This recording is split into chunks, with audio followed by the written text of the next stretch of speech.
Tarde, meus irmãos. Boa tarde, minhas irmãs. Nós estamos aqui na Sociedade de Estudos Espíritas Francisco de Assis. Hoje, dia 17 de agosto de 2026. E nesse horário das 17h25, 17h30, né? Nós estudamos essa obra, Pelos Caminhos da Mediunidade Serena, de Ivone do Amaral Pereira. Esse trabalho foi organizado pelo nosso irmão Pedro Camilo, né? Uma obra maravilhosa, onde Ivone do Amaral Pereira vai trazer uma série de testemunhos, ensinamentos que irão nos ajudar muito. Então, nesse momento, vamos elevando aqui o nosso pensamento ao Criador, a Deus, ao Jesus, o médico das almas, aos espíritos amigos, rogando a bênção desses irmãos e pedindo ao Pai que nos fortaleça, que nos ampare, que nos dê ombros fortes para continuarmos a nossa caminhada, que a gente continue trabalhando pela nossa reeducação moral. E agradecemos sempre, não podemos esquecer, a nossa querida irmãzinha aqui, eu tenho o retratinho dela aqui, ó, Ivone do Amaral Pereira, por esse trabalho maravilhoso que ela deixou, né, para todos nós, para que nós aproveitássemos das suas experiências, dos seus conhecimentos, para continuarmos caminhando. Não é questão de endeusar Ivone, não, é para agradecer a uma grande trabalhadora da Seara de Jesus. Alguém que teve suas dificuldades, como todo mundo, mas que conseguiu superá-las com muito esforço, muito trabalho do bem e muita vontade, né? Então, Ivone deixou para a gente aí, ó, obras maravilhosas, trazendo muitos ensinamentos. E essa é mais uma, para nos ajudar na nossa caminhada. Então, nós agradecemos sempre aqueles que trabalham na seara do Senhor e que buscam, né, tem um grande objetivo da sua evolução pessoal, mas também de estender as mãos para aqueles, os seus irmãos de caminhada. Que Deus abençoe a todos nós, abençoe a nossa irmã Ivone, e que possamos continuar trabalhando, né, pela nossa melhora pessoal, pelo nosso progresso. Graças a Deus. Então vamos lá. Nós estamos estudando aqui a primeira entrevista, estamos na primeira entrevista. Hoje vamos para a pergunta número 4. Eu pedi até vocês que fossem numerando as perguntas para facilitar, né? Então, a pergunta que a gente vai conversar hoje é a número 4 da primeira entrevista. A pergunta é a seguinte, e a pergunta é realizada pela equipe da Revista Internacional do Espiritismo, e o símbolo é RIE. Então, a equipe da Revista Internacional do Espiritismo pergunta o seguinte a Ivone do Amaral Pereira: possui apenas, perguntaram para ela, o dom da psicografia ou faz alguma outra coisa dentro do espiritismo? Eu queria saber se ela era apenas psicógrafa ou se ela desenvolvia outras atividades dentro do espiritismo. E a Ivone diz assim: possuo vários outros dons mediúnicos, inclusive de cura, os quais pus a serviço da doutrina espírita e do próximo desde a minha juventude. De tudo já realizei um pouco, como médium e como espírita. Eu achei interessante ela dizer isso, né? De tudo já realizei um pouco, como médium e como espírita. Porque, como todos nós sabemos, existem médiums que não são espíritas. Existem médios da Igreja Católica, médios evangélicos, médios ateus, que não sabem que são médios, né? Então, ela diz aqui, de tudo já realizei um pouco, como médium e como espírita. Atualmente, porém, como médium, muito a psicografia, a oratória, quer dizer, ela dava palestras, né? A colaboração na imprensa espírita, escreveu muitos artigos para muitos jornais, para muitas revistas espíritas. Ao Esperanto, ela era esperantista. A correspondência doutrinária, como nós falamos semana passada, né? Ela adorava responder às cartas que recebia. Ela não gostava de datilografar. Ela gostava de escrever com a própria mão. E ela ainda botava lá uma pétala de rosa colada na folha, que ela escrevia a cartinha e depois enrolava a cartinha num papel fino e botava dentro do envelope e ainda botava um talquinho para perfumar. Olha que delicadeza, olha que atenção, que cuidado, que carinho ela tinha para a pessoa que ia receber a correspondência. E aí ela continua aqui. E é um pouco de assistência social nos meios espíritas. Possui também a faculdade de efeitos físicos, materializações. Mas não me interessando por esse gênero de trabalho espírita, não utilizo. Então, eu não se interessava muito por essa questão de materialização, até porque isso dá um problemão se a pessoa, né, não tiver muito cuidado. Quinta pergunta. Que pretende, vamos numerando, tá, gente? Que pretende para a vida espiritual? Ou já se afinou com ela? E a resposta dela. Nenhum de nós poderá fazer projetos para a vida espiritual. Nosso futuro em além-túmulo depende das ações praticadas durante a vida terrena. Então, é aquele detalhe que nós estudamos hoje, estudamos semana passada no Livro dos Espíritos, né? O amanhã, ele não existe. Ontem, ninguém pode, como diz o Chico, voltar e mexer, botar uma vírgula. Então, o importante é o quê? É o hoje, é o agora, é o presente. Como disse, né, voltando aqui, o irmão José, nesse livro Deus te abençoe, na mensagem que nós estudamos hoje, na nossa irradiação, ele disse lá: o teu melhor dia é o dia de hoje. O teu melhor dia é o dia de hoje. É o presente, é o agora, né? Então, ela disse aqui: nenhum de nós poderá fazer projetos para a vida espiritual.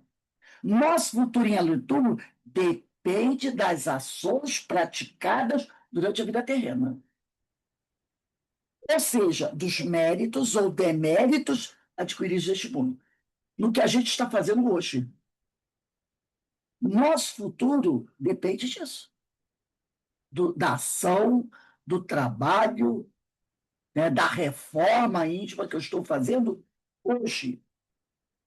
Nada posso pretender, portanto, da outra vida. Pois, o meu futuro alguém vai fazer isso. Não, não. Nosso futuro, o amanhã no plano espiritual, o amanhã na próxima reencarnação, depende das ações praticadas durante a vida terrena. Depende do que eu estou fazendo aqui e agora. Né? E aí ela fala, nada posso pretender, portanto, da outra vida. Cabe-me apenas, repare, cabe-me. Ela botou aqui, ó, ela individualizou. Não é cabe a todos nós. Cabe-me. Cada um cuide de si. Cabe-me apenas esperar pela justiça e a misericórdia de Deus. Não resta dúvida, porém, de que vivo mais da vida espiritual do que da material há muitos anos. Então, há muitos anos, quando ela deu essa mensagem, já estava numa certa idade, então ela já tinha vencido vários obstáculos. Então, hoje ela era uma mulher, quando ela deu essa resposta, muito mais espiritualizada, né? Sexta pergunta. A psicologia e a parapsicologia podem explicar cientificamente os fenômenos de psicografia? Aí a resposta de Ivone. Não, porque propositadamente os investigadores contrários à tese espírita não querem explicá-los, assim como a nenhum outro fenômeno espírita. Então, os parapsicólogos, os psicólogos, é a científica, a academia, né? Então, assim, a academia, ela não seguem os postulados espíritas, aceitam, né? Não reconhecem a vida espiritual. Então, eles não querem explicá-los. Como explicar sobre algo que não se estuda, que não se conhece, não se aceita? Agora que alguns estão começando, né? Então, ela diz que fecha os olhos para não ver tudo a tribuna consciente. Quando o maior livro de parapsicologia escrito até agora é o livro dos médiuns, de Allan Kardec, tal a declaração de um erudito espírita brasileiro. Então, a academia ela não reconhece. Ela não reconhece, não aceita, né? E por isso não podem explicar cientificamente os fenômenos da psicografia. Aí ela continua aqui: o fenômeno da psicografia é mediúnico, carecendo sempre de um agente espiritual, independente do médium. Então, alguém no plano espiritual, um desencarnado, está enviando uma mensagem e ele utiliza um intermediário, que é o médium. Não havendo esse agente, isto é, o espírito comunicante, deixará de haver psicografia, claro, porque poderia ser um processo anímico, não é? Seria um processo anímico. O próprio médium escrevendo, sem ter consciência disso, as suas ideias, os seus pensamentos, mas não tem o desencarnado incorporando esse fenômeno. Então, não é um fenômeno mediúnico. Aí ele continua aqui: não havendo esse agente, isto é, o espírito comunicante, deixará de haver psicografia. O mais que os senhores parapsicólogos têm feito é apontar fenômenos de animismos, que nós falamos aqui. Ou seja, fenômenos produzidos pelo espírito do próprio médium, não por um espírito desencarnado. A pessoa vai dizer: ah, mas o médium também não é espírito? Sim, só que ele está encarnado. Ele está encarnado. Para ser um fenômeno mediúnico, tem que existir a participação de um desencarnado.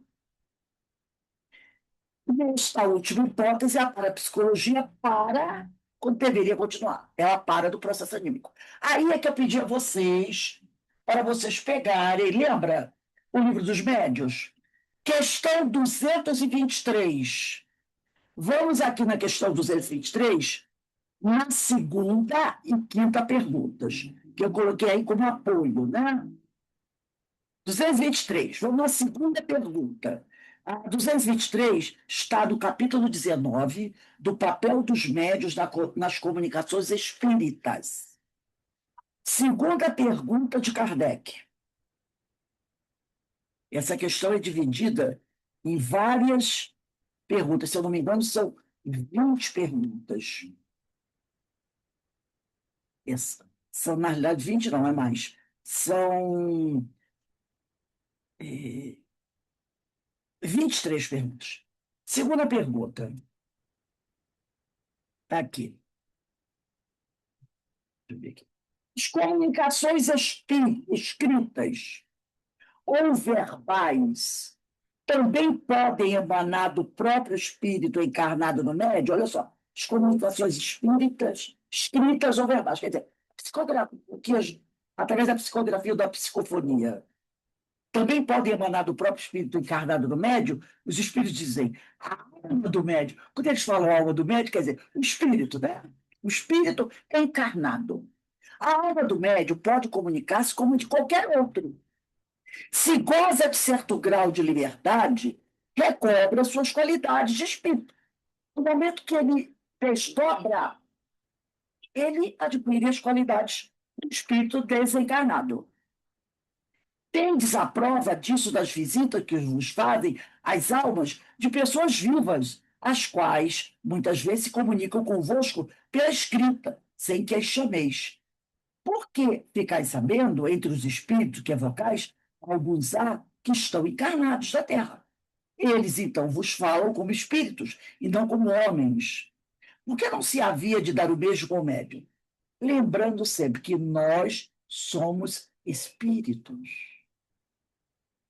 Então, quem trabalha em mesa mediúnica já recebeu, né, mensagens de pessoas encarnadas.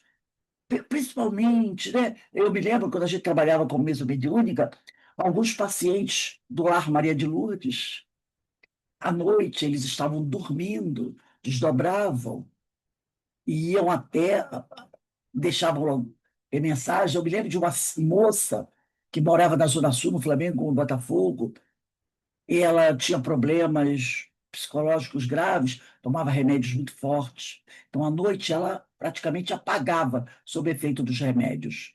E aí, ela, numa dessas, desdobrou e deu a comunicação para a gente. Estava encarnada. E a outra, quinta pergunta.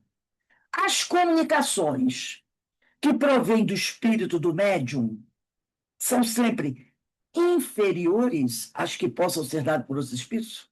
Porque tem gente que acha que tudo que vem do plano espiritual é superior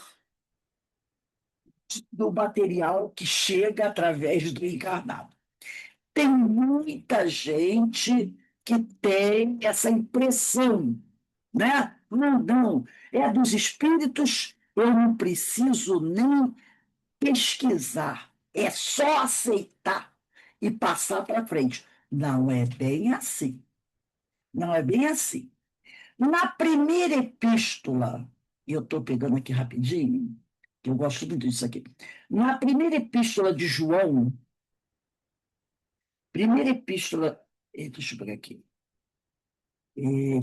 Primeira epístola de João, quer dizer, na primeira carta de João, tá? Primeira carta de João, do capítulo 4, versículo 1, João já deixa, e isso há 2000 anos atrás, uma mensagem para a gente. Quem quiser anotar, bota aí.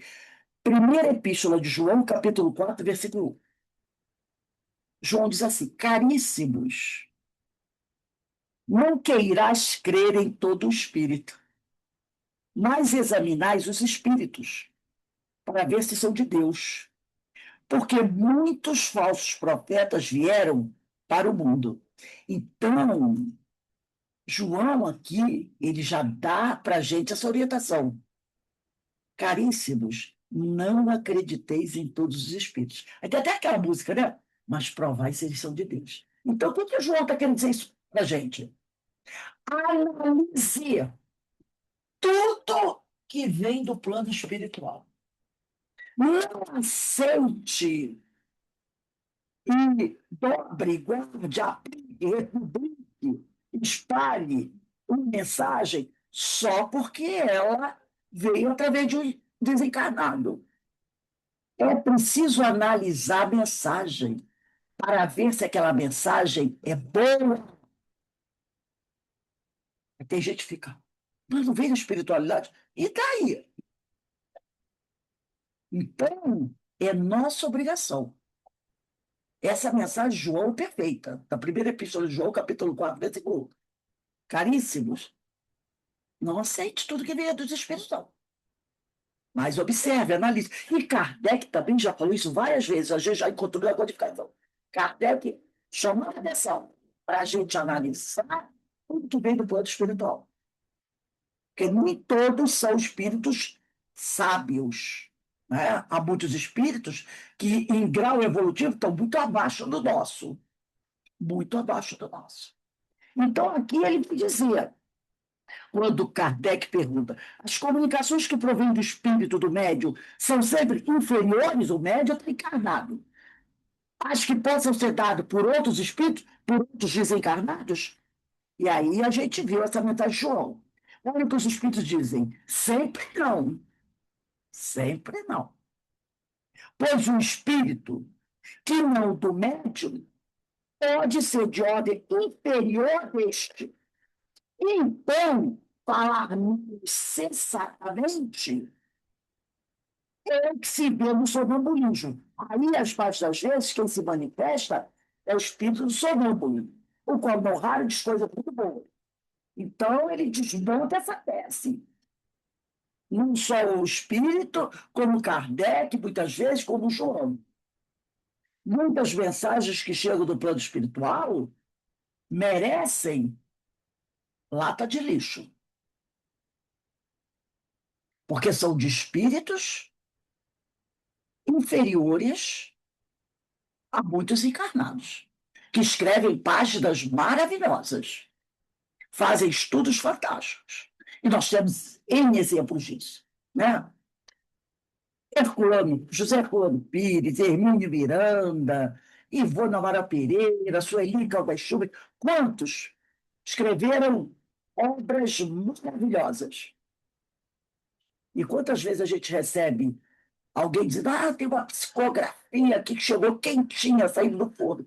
Quando você lê, você coça a cabeça aqui,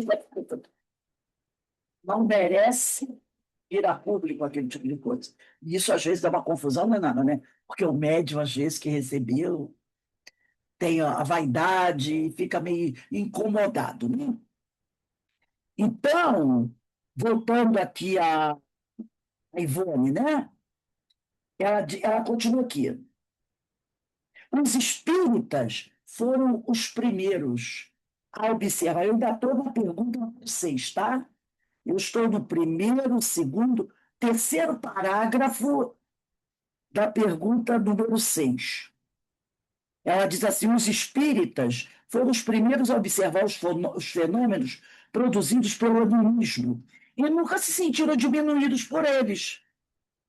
Tratam-se de fenômenos belíssimos, de grande valor, provando não só a existência da alma e suas poderosas forças, mas ainda vontade soberana dela. Eu vou até pedir para vocês manterem a questão 223, aí o livro dos velhos da 223 aberta, tá?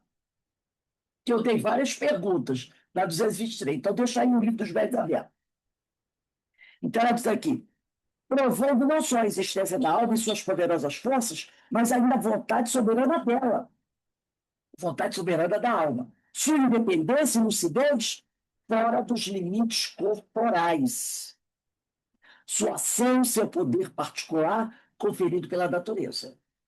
Então, quando você lê uma mensagem que veio de um companheiro que estava num processo anímico, você encontra coisas maravilhosas, onde ele prova a vontade soberana da alma, suas poderosas forças, né? Sua lucidez, fora dos limites do corpo. Quarto parágrafo. São 5 parágrafos essa pergunta número 6.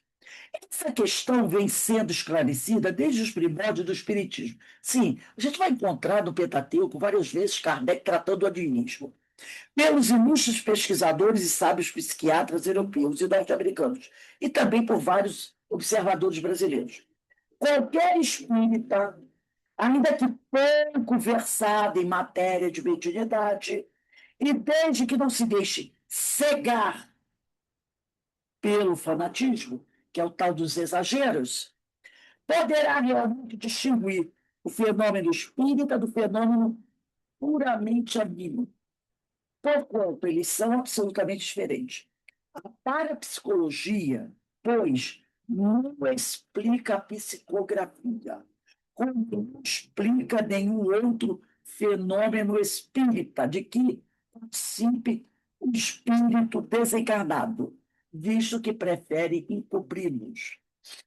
Tem um livro, né, que eu acho que é Médium, quem é, quem não é, esqueci o nome do autor. Muito bom, vamos colocar até no grupo. Muito bom esse livro, porque ele vai trabalhar o tempo todo, é Demetrio Pavel, se eu não me engano, o nome do autor. Ele vai mostrar direitinho o fenômeno mediúnico e o fenômeno anímico. Então, você, fazendo ali a análise, deixa eu só colocar aqui, ele mostra direitinho, né, como se processa os dois fenômenos. Eu estou pegando aqui o nome do livro, só para a gente ver. Ah, tá aqui, ó. É muito bom esse livro. Eu gosto muito, já li, já tem bastante tempo. Ele é. Opa, meu Deus, espera um instantinho, gente.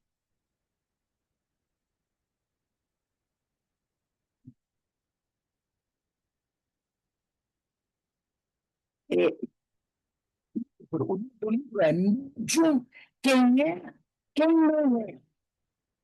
O nome do livro é esse. Médium, quem é Quem não é? O Demétrio Pável. Muito bom esse livro, é um livro antigo já. Um livro antigo, médio. Quem não é? Demétrio Pável. Então, ele faz um trabalho muito bom mostrando como se processa o fenômeno anímico, como se processa o fenômeno mediúnico, para que você possa saber distinguir direitinho, tá? É uma coisa bastante interessante. E depois, né, aí ele continua. Psicologia não explica a psicografia, como não explica nenhum fenômeno espírita, tá? Ela prefere não mergulhar nisso. Pergunta 7. Quem faz as perguntas, como eu já falei, é a equipe da Revista Internacional do Espiritismo. O psicógrafo interfere na qualidade literária da mensagem? Olha a resposta da Ivone. Até certo ponto, sim. Se, na vida prática, em sua vida mental, ele age de forma a só atrair bons espíritos, tem um comportamento, né? Onde ele só atrai bons espíritos, necessariamente as comunicações recebidas serão de excelente qualidade. Então, se o médium está sempre trabalhando por se melhorar cada vez mais, lembra do esforço, né? Da renovação, ele é o médium que vai atrair, né, bons espíritos, como diz a Ivone aqui. Aí depois ela diz assim: se afinar, olha a questão da sintonia, com espíritos ignorantes, e ela continua, medíocres, frívolos ou mistificadores, olha que leque, as mensagens recebidas através da psicografia ou da psicofonia, quer dizer, escritas ou verbais, serão suspeitas ou de má qualidade, né? Serão suspeitas ou de má qualidade. Esse é um ponto doutrinário dos mais conhecidos e debatidos. A gente nem precisa falar muito sobre isso, né? Porque já falamos, repetimos, tudo isso. Né? A gente tem livro, ó, que mais uma vez a gente vai pegar aqui. Pensamento em Vida, de Emmanuel, capítulo 8, associação, né? Quando o Emmanuel diz lá do segundo parágrafo, a associação mora em todas as coisas, preside a todos os acontecimentos e comanda a existência de todos os seres. Aí ele vai para o sexto parágrafo. Assim também na vida comum, a alma entra em ressonância com as correntes mentais em que respiram as almas que se lhes assemelham. Assimilamos os pensamentos daqueles que pensam como pensamos. É que sentindo, mentalizando, falando e agindo, sintonizamos-nos com as emoções e ideias de todas as pessoas encarnadas, desencarnadas, da nossa faixa de simpatia. Estamos invariavelmente atraindo ou repelindo que se agregam aos nossos, fortificando-nos para o bem ou para o mal, segundo a direção que escolhemos. Em qualquer providência e em qualquer opinião, somos sempre a soma de muitos. Posso dizer, somos legião. Expressamos milhares de criaturas e milhares de criaturas nos expressam. Aí eu vou lá para o 15º parágrafo. Toda brecha de sombra em nossa personalidade retrata a sombra maior. Esse capítulo 8, associação do livro Pensamento e Vida, é fantástico, né? Já lemos aqui dezenas de vezes. Então, é o que ela está dizendo aqui. Ela está dizendo aqui. Olha só o que ela diz.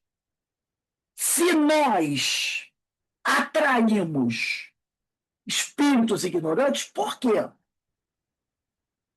Porque nós entramos em sintonia com eles.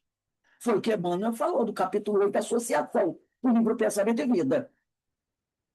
Se nós atraímos espíritos ignorantes, medíocres, ela continua, frívolos ou mistificadores, as mensagens recebidas, escritas ou verbais, serão suspeitas, é claro, de má qualidade.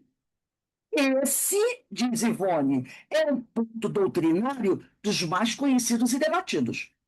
Se o médium possuir cabedal intelectual, também influirá, de certo modo, porque o agente comunicante, que é o espírito desencarnado, encontrará facilidade em usar esse material e a obra sairá mais completa.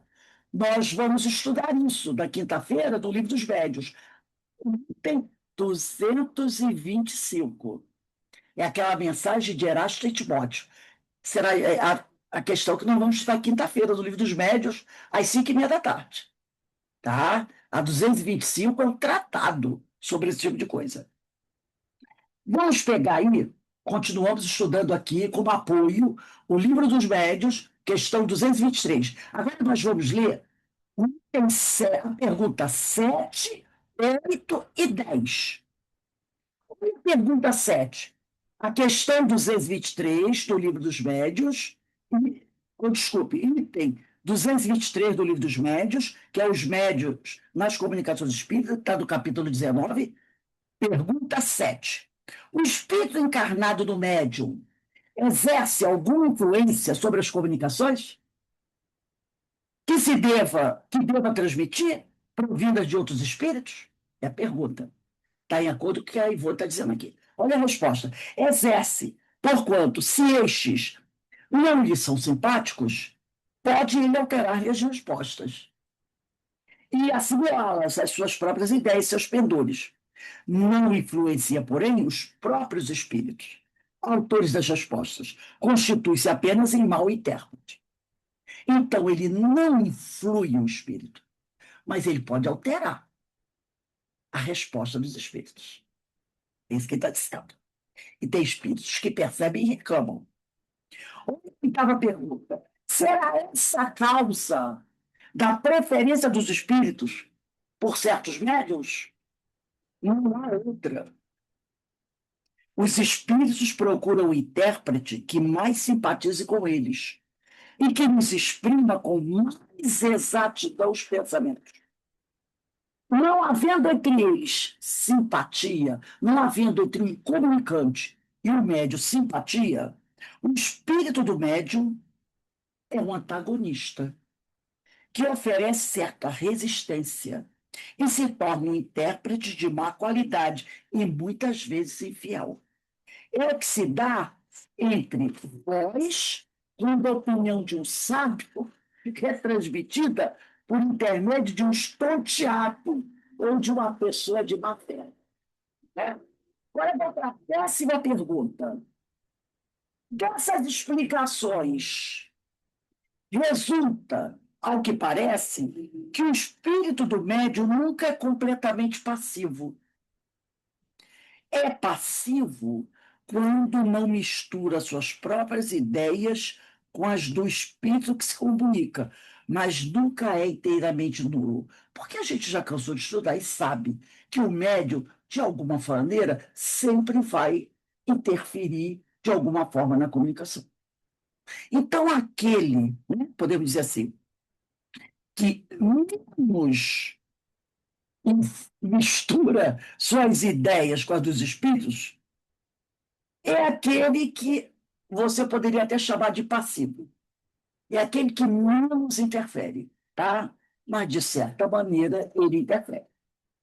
Aí ele diz, seu concurso, quer dizer, sua ajuda, é sempre indispensável, como de um intermediário, embora se trate do que chamais médios mecânicos. Lembra? Questão 179 do Livro dos Médios?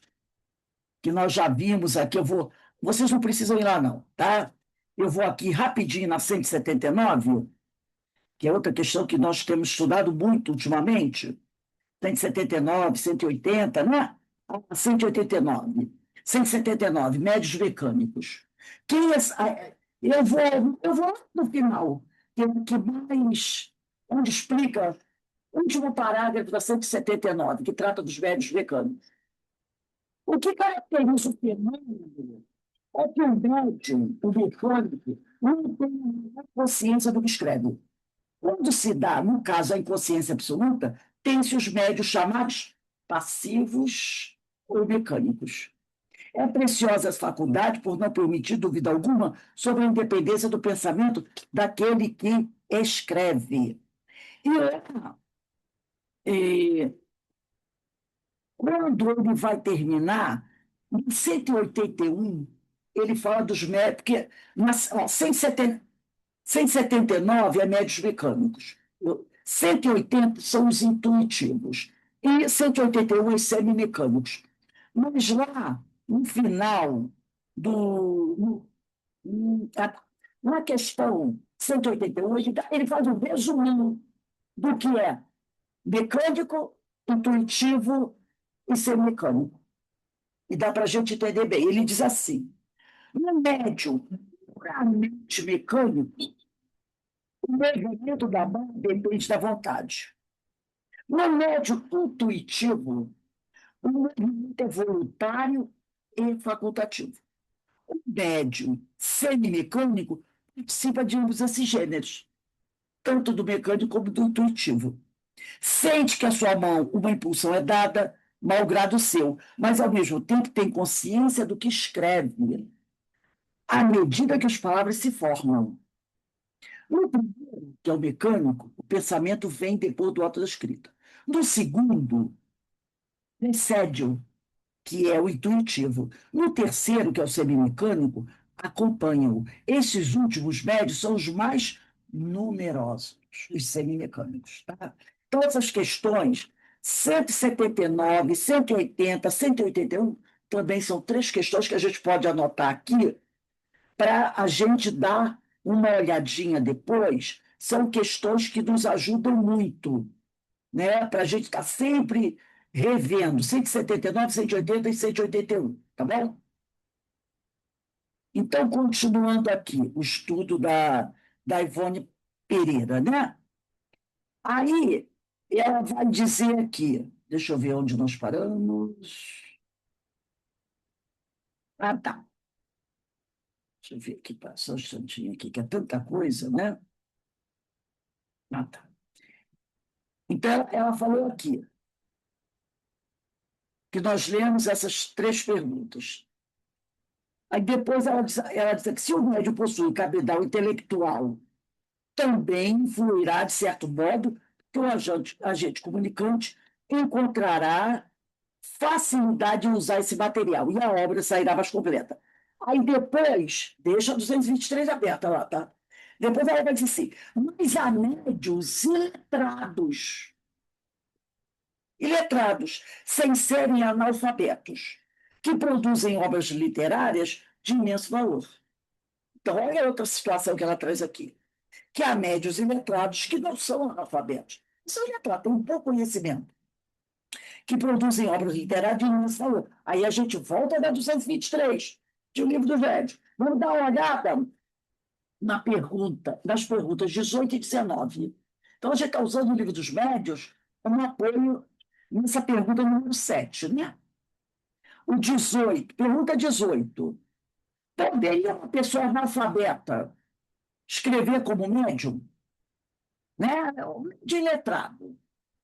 Sim, mas é fácil de compreender-se que terá de vencer grande dificuldade mecânica, por faltar à mão o hábito do movimento necessário a formar letras. É aquele caso daquelas pessoas, né, que não sabem assinar o nome. Né? O máximo que a pessoa conseguiu aprender foi assinar o nome, escrever algumas palavrinhas.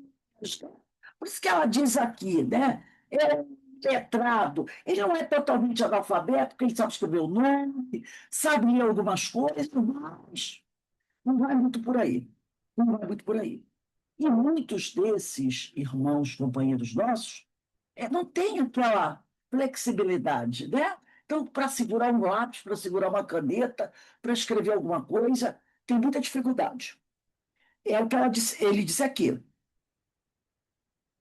Mas é fácil de compreender que esse médium terá de vencer grande dificuldade mecânica por faltar à mão o hábito do movimento necessário para formar letras. O mesmo sucede com os médios desenhistas que não sabem desenhar. Aí é 19.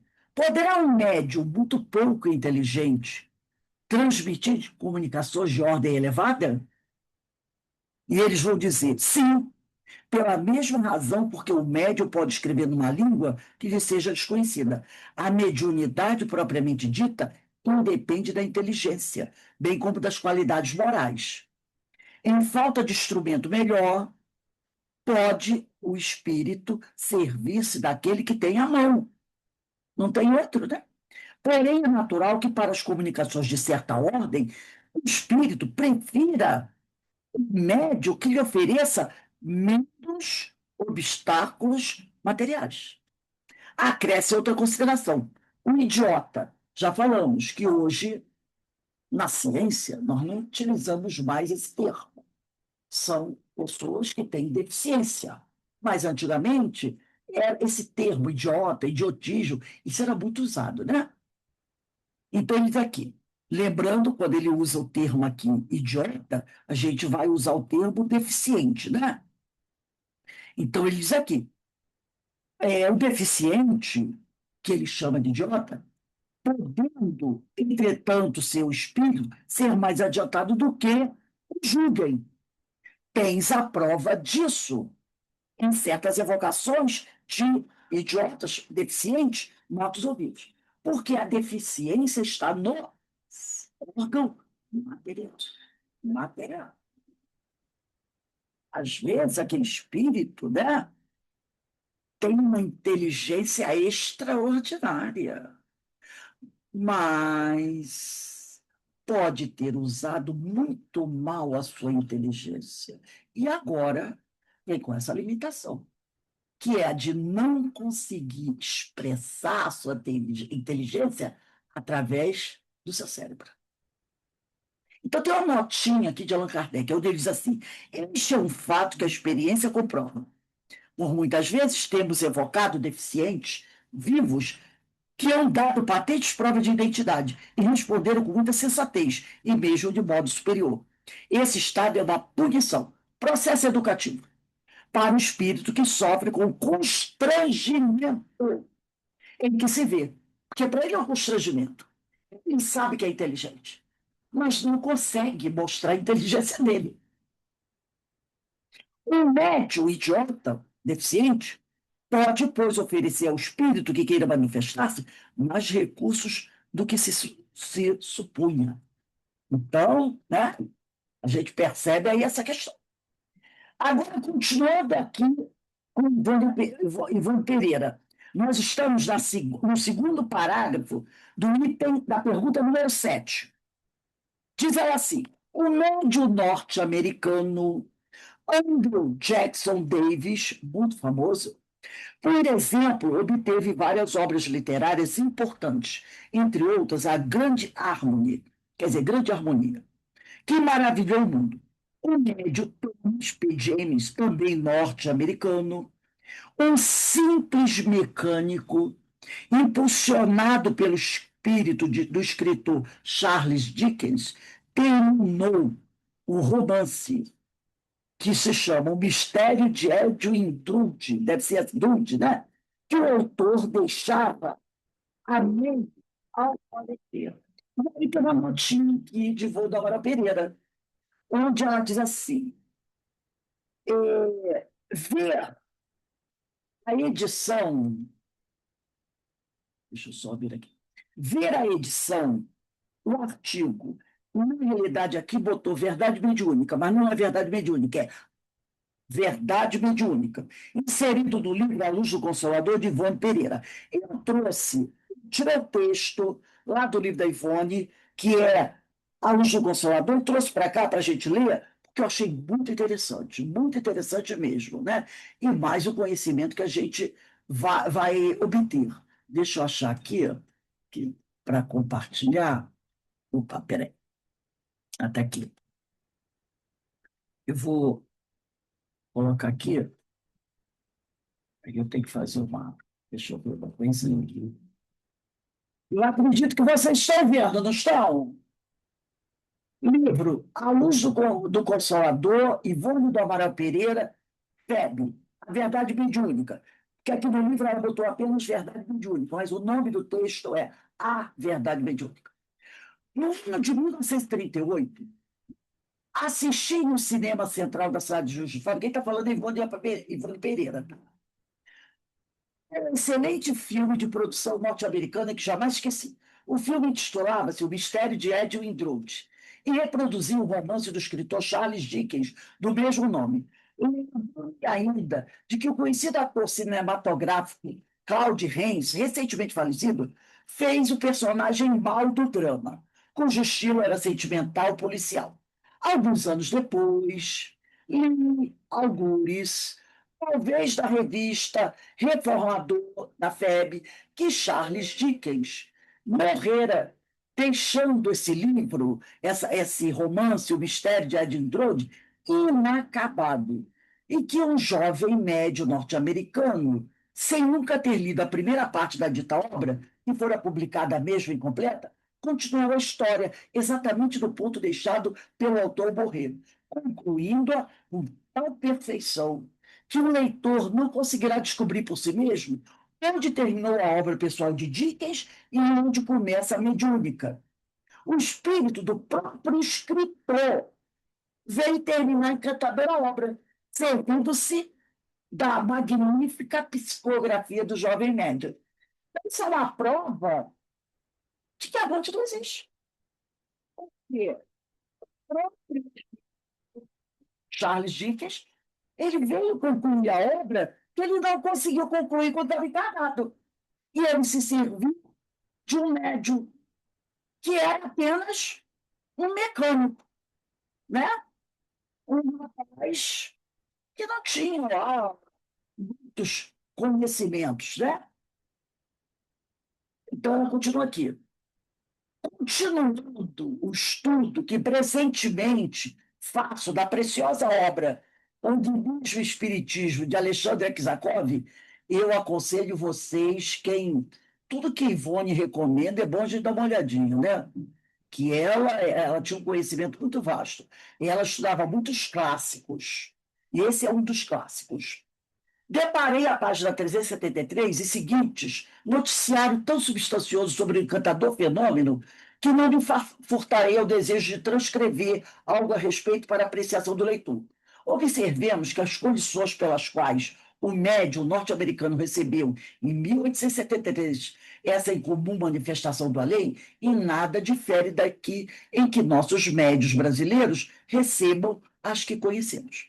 Essa unidade de princípios virá certamente confirmar o relatório dos nossos médiuns, quando afirmam ver os espíritos, que lhes concedem trabalhos literários, materializados a seu lado, com a mão sobre suas cabeças ou sobre os ombros, ou ainda pousada na própria mão que segura o lápis, fazendo agitar-se para a escrita. E, tal como os nossos, o instrumento, o médium norte-americano, escolhido pelo espírito de Charles Dickens, sem ser um ignorante, também não era douto, não era um homem de grande conhecimento, para se ombrear nos conhecimentos da arte literária, o vulto da categoria intelectual do ilustre escritor inglês. E a Kizakov, nesse livro, né, que ela citou aqui, que é Animismo do Espiritismo, e a Kizakov confessa extrair de um relatório assim feito e publicado nos jornais de assuntos específicos, né, da Banner of Light, da Spiritualist, de 1873, os belos trechos transcritos em Animismo e Espiritismo, dos quais, por minha vez, diz Ivone, extrai o seguinte, por ser impossível extraí-los todos. Ele, o médium, nasceu em Boston, aos 14 anos. Foi colocado como aprendiz em casa de um mecânico, ofício que até hoje exerce, de maneira que sua instrução escolar terminou na idade de 13 anos. Se bem que não fosse nem destituído de inteligência, nem letrado, não manifestava gosto algum pela literatura e nunca se tinha interessado por ela. Até então, nunca tinha experimentado publicar em qualquer jornal o menor artigo. Tal é o homem de quem Charles Dickens lançou mão da pena para continuar a obra O Mistério de Edwin Drood. Mas o relatório continua citado pelo senhor Akizakov, referindo-se a uma sessão em que o médium recebera instruções de Dickens exatamente como os nossos médiuns a recebem dos autores espirituais, que lhes concedem suas obras. Essa comunicação, informa Dickens, tinha procurado por longo tempo um meio de conseguir esse intento, mas que até aquele dia não tinha encontrado o médium apto, o Dickens não tinha encontrado ainda um médium apto para realizar semelhante incumbência, e desejava que o primeiro ditado, que é o restante da obra, né, fosse feito na véspera do Natal, noite que prezava particularmente, e pedia encarecidamente ao médium que consagrasse aquela obra todo o tempo que pudesse dispor, sem prejudicar as suas ocupações habituais. Em breve, tornou-se evidente que era a mão do mestre, quer dizer, era a mão do Dickens que escrevia. E o senhor A, o médium, ela não cita o nome, aceitou com a melhor boa vontade essa estranha situação. A narração é recomeçada no ponto preciso em que a morte do autor a tinha deixado interrompida. E isso com uma concordância tão perfeita que o mais consumado crítico, que não tivesse conhecimento do lugar da interrupção, não poderia dizer em que momento Dickens deixou de escrever o romance por sua própria mão. Cada uma das personagens do livro continua a ser tão viva, tão típica, tão bem caracterizada na segunda parte como na primeira. Não é tudo. Apresentam-se nessa segunda parte novas personagens. Dickens tinha o hábito de introduzir atores novos até nas últimas cenas de suas obras, que não são absolutamente reproduções de heróis da primeira parte. Não são bonecos, porém caracteres tomados ao vivo, verdadeiras criações. O fato único que o médium se recorda, passado o estado de transe, é a visão de Dickens que volta de cada vez. A cada transe dele, a cada escrito, ele vê o Dickens. O escritor, diz ele, está sentado ao meu lado, quer dizer, Dickens está sentado ao lado médio, com a cabeça apoiada nas mãos, imerso em profunda meditação, com expressão séria, um pouco melancólica, no rosto. Não diz uma palavra, mas lança às vezes para mim, para o médium, um olhar penetrante e sugestivo. Oh, que olhar! Para indicar que a sessão está terminada, Dickens pousa sua mão fria e pesada sobre a mão do médium. Olha só que coisa interessante esse fato que o Bono traz para a gente sobre um médium norte-americano, um escritor inglês, uma conclusão de uma obra feita pelo próprio autor após sua morte, com um médium que não conhecia com certeza o espiritismo. Que coisa fantástica, né? Quem tiver o livro Consolador, dá uma olhadinha lá. A mensagem, se eu não me engano, é a segunda e a terceira. É a verdade mediúnica. Ela coloca aqui verdade mediúnica, mas é a verdade mediúnica. Vamos concluir a resposta aqui da pergunta número. Opa, nem vai dar para concluir toda, tá? Eu só vou terminar o parágrafo, porque essa resposta é completa, é muito grande. Ela diz aqui, e de tal forma, depois da indicação número 6 da nota de da rodapé, tá? E de tal forma, seguiu, no caso Dickens, né? Que não foi possível determinar o ponto em que terminou a tal. Aí depois, outros psicógrafos, que ali a gente já leu, outros psicógrafos existiram, como o português Fernando de Lacerda, que escrevia, tá lá, um dos livros dele é Do País da Luz, autoria mediúnica de Fernando de Lacerda, ditado por vários espíritos. Então, ele diz aqui: outros psicógrafos existiram, como o português Fernando Lacerda, que escrevia mediunicamente em prosa e em verso, conversando com amigos, com as mãos acionado pelos escritores clássicos de Portugal. Às vezes, Fernando de Lacerda despachava com a mão direita papéis da repartição que trabalhava. enquanto psicografava com a esquerda. Páginas de Alexandre Herculano, Elsa de Queiroz, Camilo, né? E etc. Quer dizer, ele trabalhava até durante o trabalho dele na repartição e psicografava. O mesmo sucedia ao médio brasileiro Carlos Mirabelli, de São Paulo, que psicografava com as duas mãos, também conversando teses científicas ou filosóficas, em línguas diferentes, uma das outras. E apenas cito estes, que certamente não interferiram de forma alguma na qualidade ou na ação da psicografia. Médios desse tipo são muito raros. Né? Gente, nós vamos parar por aqui. Vamos parar por aqui, porque está no nosso horário, né? Mas olha só quanta informação fantástica a Ivone traz para a gente, né? Gente, Ivone era uma estudiosa profunda dos clássicos. Gabriel Delany, Camille Flammarion, eu estou olhando aqui, né? Ernesto Bosano, uma grande estudiosa dos clássicos. Então, quem tiver essas obras em casa, que o pessoal diz que é obra antiga, que não é bom estudar, é bom estudar. Então, nós estamos ainda lendo a resposta da pergunta 7. Então, semana que vem, dia 24, nós vamos começar aqui. O mais comum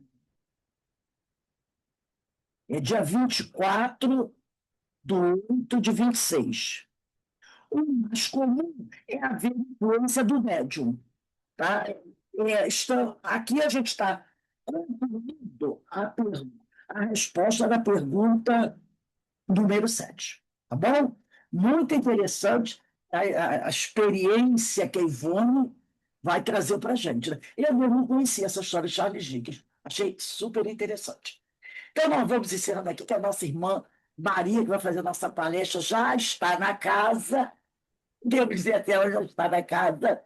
Vamos agradecer a Deus, agradecendo a Jesus pela oportunidade maravilhosa de estarmos aqui juntos, estudando essa obra fantástica de Ivone do Amaral Pereira, né?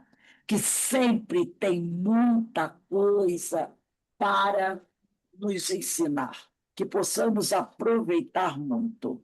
Hoje, Maria, todo mundo conhece Maria Martorelli, essa querida irmã, ela vai fazer um estudo para a gente. Esse estudo faz parte do primeiro painel espírita Irmão Emmanuel.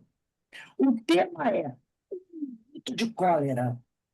Olha, o livro é Semeador em Tempos Novos, de Francisco de Xavier, pelo Espírito de Emmanuel. Eu vou pedir a vocês só, Maria, 5 minutinhos, tá, querida? Para a gente beber uma aguinha e a gente retorna para a nossa palestra pública, que com certeza é Claro, muito bom. claro.